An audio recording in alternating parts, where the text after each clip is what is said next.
Morning po. So magta-try po tayo ng watermelon, pakwan. Marami na po kasi akong nakitang request na ito no, sa comment section and at the same time sa messenger din po. So let's go.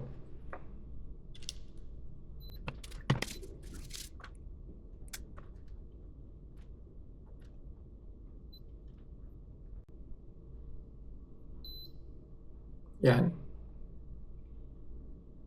So 105 po yung baseline blood sugar po natin. So it says here sa pack 210 grams. So kalahati lang po yung kakainin ko rito. Hindi ko po siya uubusin lahat.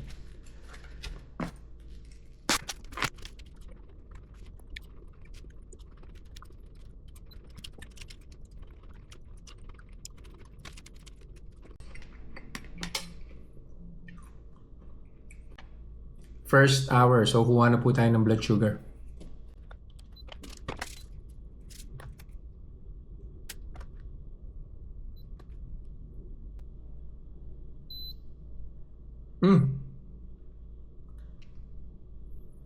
Interesting. 104. So, ibig sabihin wala pong blood sugar spike si watermelon on the first hour. So, balik po ulit ako on the second hour to get the final blood sugar reading. Second hour na po. So, final blood sugar reading na po tayo.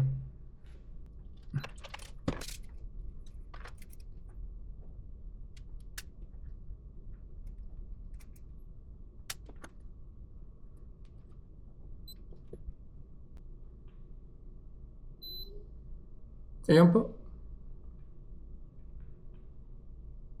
So, nag-start po tayo ng 105. First hour, 104. Now, it's down to 96. So, yun po yung final blood sugar reading po natin. No? So, well, based on this experiment, wala pong blood sugar spike si watermelon. But you need to remember na 100 grams lang po yung kinain ko. Yun lang po for today. Thank you and see you guys in the next vlog. Bye-bye.